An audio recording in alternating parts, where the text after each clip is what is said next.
Hey everybody, Jerome Maldonado.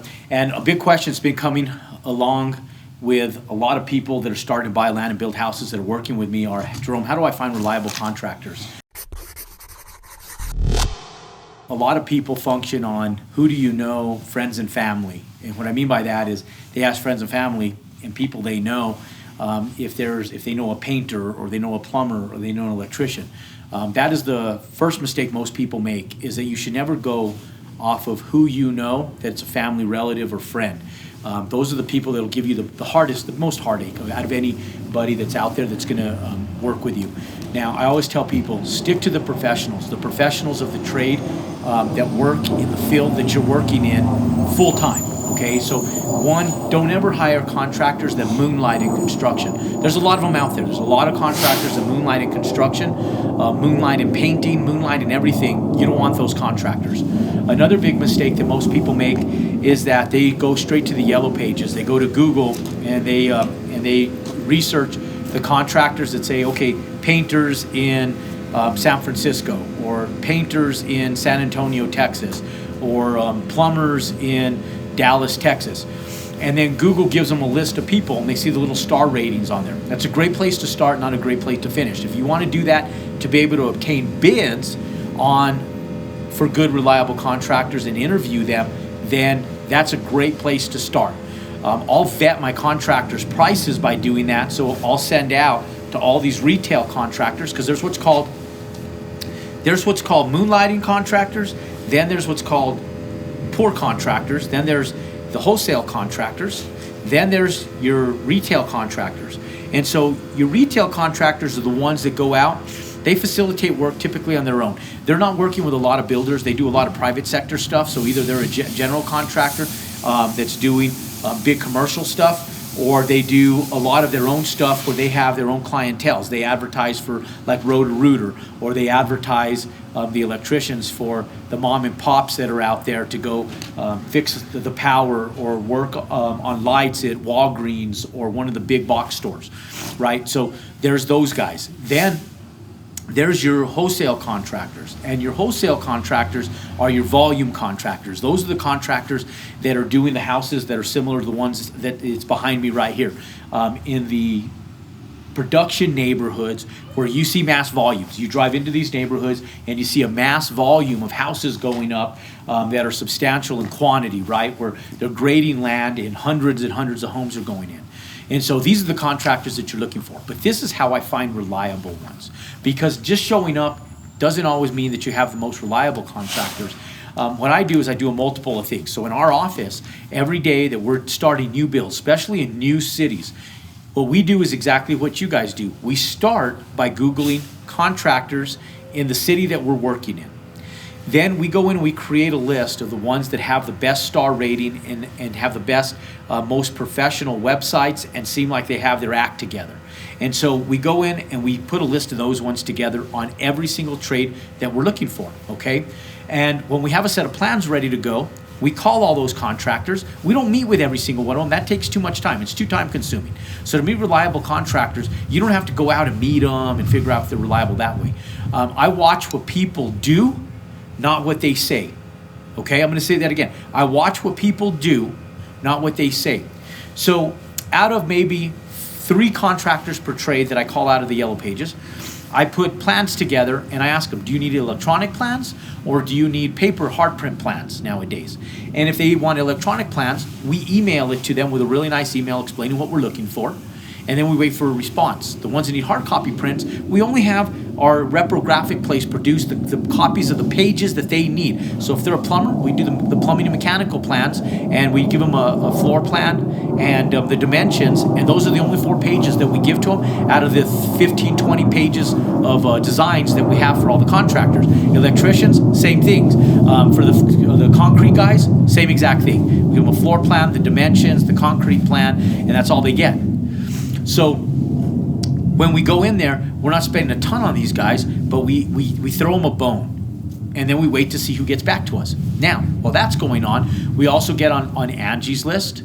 We get on Home Advisor, Nextdoor. We get on credible websites that are lead providers for contractors. And then we will contact some that in there and we look through the reviews and ratings, right? We go and read the reviews and ratings on them, and then the ones that we feel that we vet are the best ones, we go ahead and do the exact same things that we did out of the Yellow Pages through our own diligence, and we go in and we vet some contractors through Home Advisors, Angie now, or Angie's List, and then we go through those ones. Now, third and the most important, ladies and gentlemen, number 3, most important, is we get out of the office and we go into the field.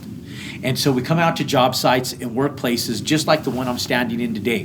And what I look for is I'm looking for tradesmen. We don't show up at 4 o'clock in the afternoon. We don't even show up at 2 or 3 in the afternoon. In fact, we don't even show up after lunch.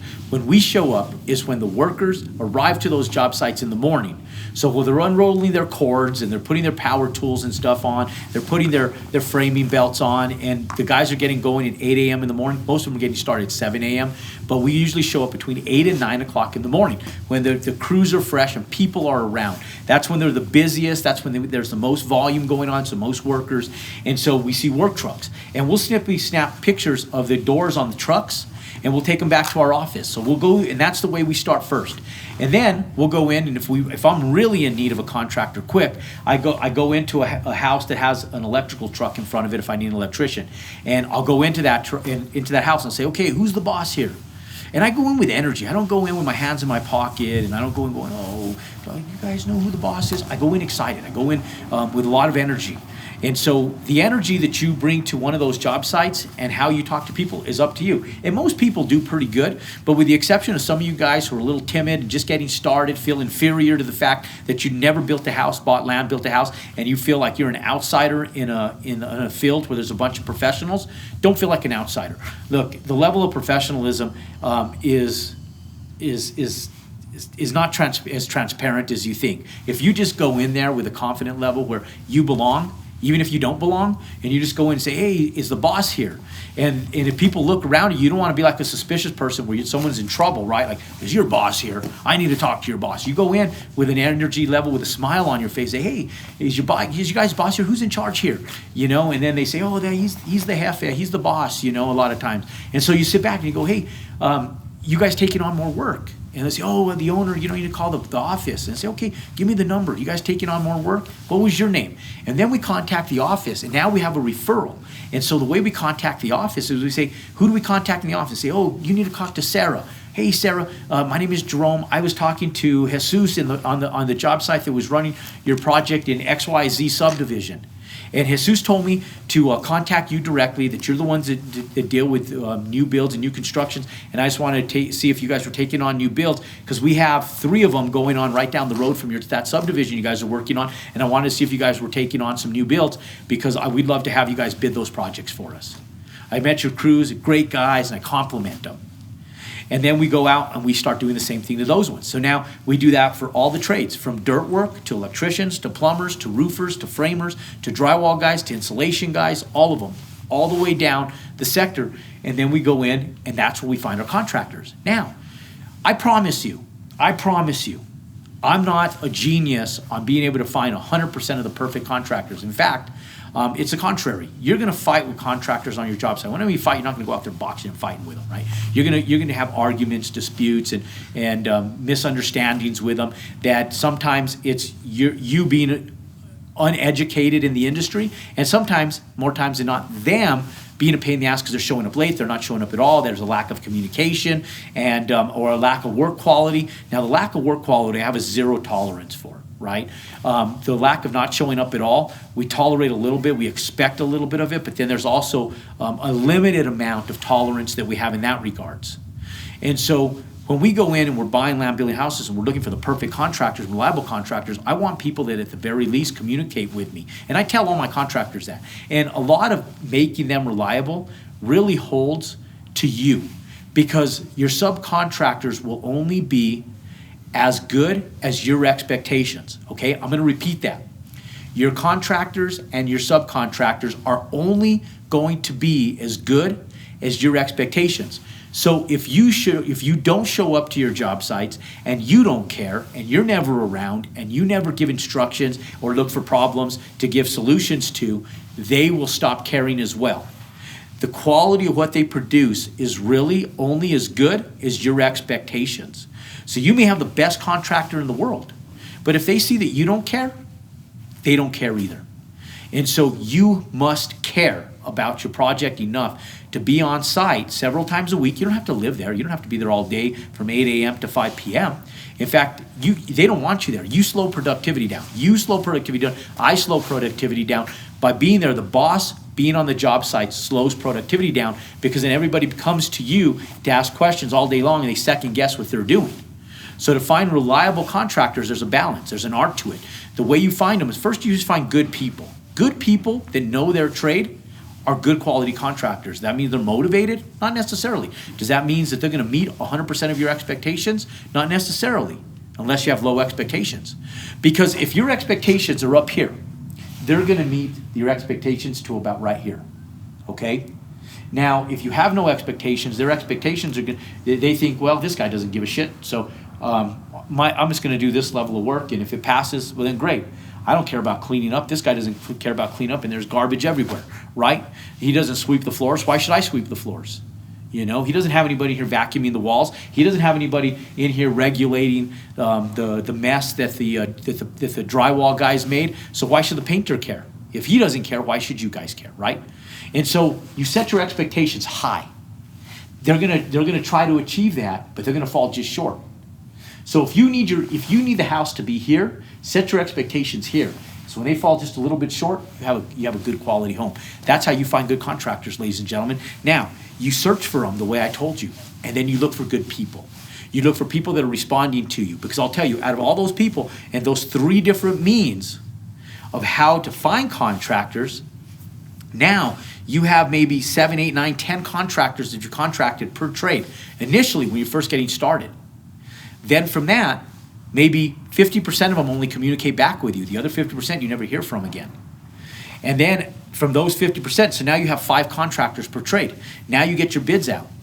Now you might have some questions on them. Who's responding back to you? Who's creating a relationship? Who's hungry for the work?